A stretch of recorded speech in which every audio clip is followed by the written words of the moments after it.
Hi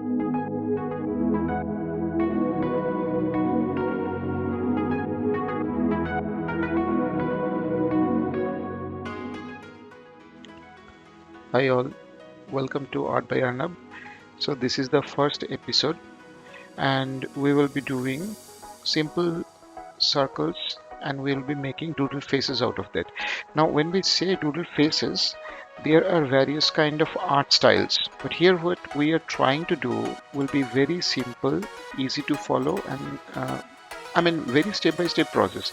It does not actually, I cannot tell it as a process because it's very simple and lucid and will be going mainly by our instinct. So let's see what we'll be using.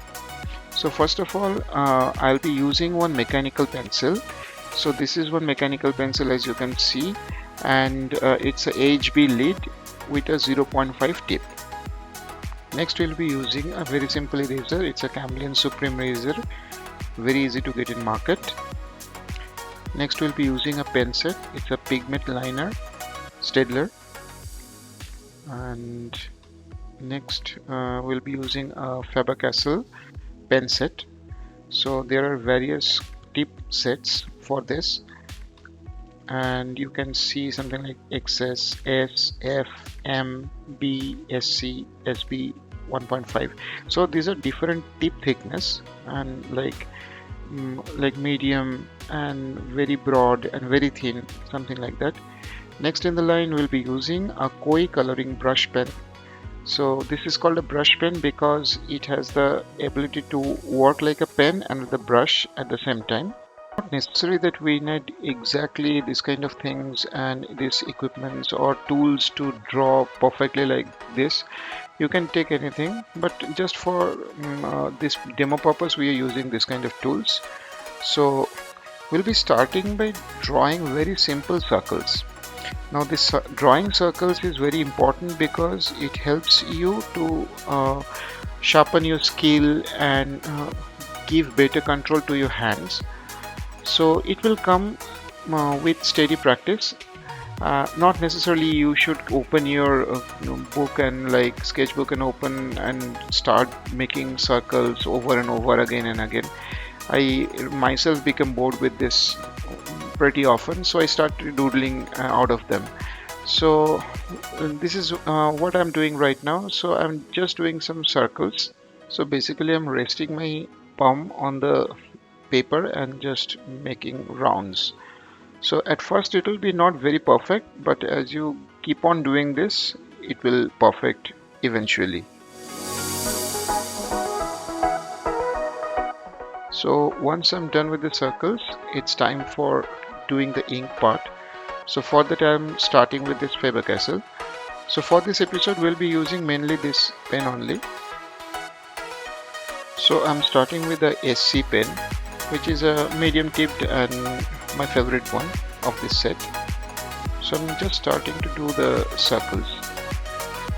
So as you can see, it's not a perfectly joining at the top, but I've just striked it out. So the rule is that you don't have to be perfect at everything and do it like very photo perfect. You can just give free strokes. That's what you need. So basically this exercise is to build the confidence in you.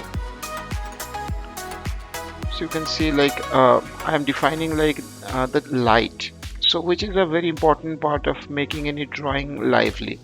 So I'm just drawing a directional light over here.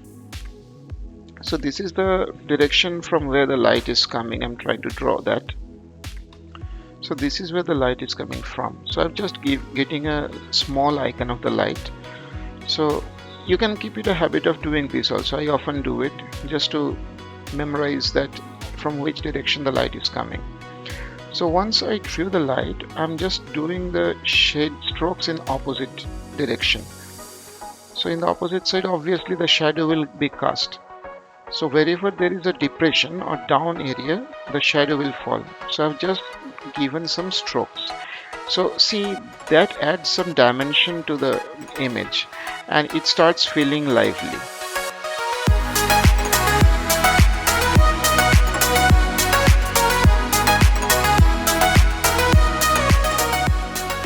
So following the same rules, I'm doing the next set of faces.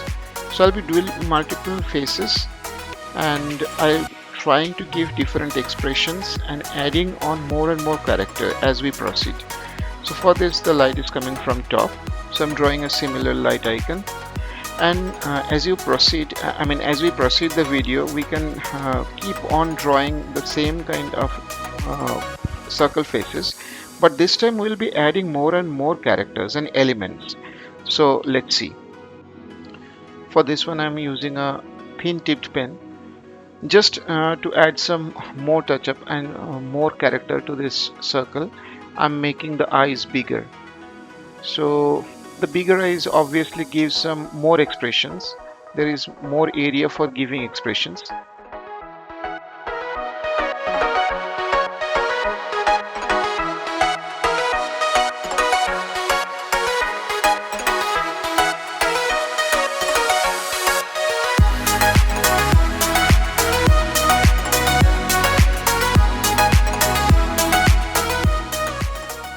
Drawing with a flat tipped pen. So this is just to show some like how the line behaves, like it become thinner in some places and thicker in some places. This is called weight of line. So regarding the weight of line and how we can intelligently use them to bring more out of our sketches, regarding that I'll be discussing more in my forthcoming videos. So keep an eye on my channel. Do subscribe, and of course do check in from time to time. I will upload videos and more drawing videos like this.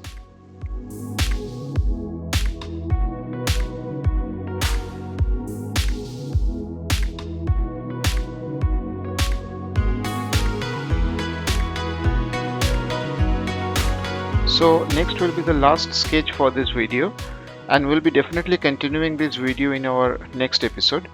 So for this one, we are using a different shape, though we started from a circle, but now we will be using the principles that is very common in animation. It's called squash and stretch. So this adds more dynamic element in your drawings, and you can see that the character starts looking more lively and more natural, because in reality nobody's face is exactly round, right? So we will be using the elements and nuances and features of real faces, and also adding squash and stretch to them. So we are just going with some like a pear kind of face, and we will be adding like tooth and other elements, say for example a little bit of a mustache. So we are drawing like that. So like keep a practice of doing very simple faces and be happy with your output. I know that the first drawing won't be very perfect or it won't be very lively, but you have started something new, and that's the best part of it. So we'll be continuing with our journey in our next video. Thank you for watching, and do keep checking. I upload new videos from time to time, and I'll be trying to be more frequent in this channel. So thank you. See you in the next episode. So happy drawing. Keep up your smiling face. Do practice drawing. That's all for this episode. Bye bye.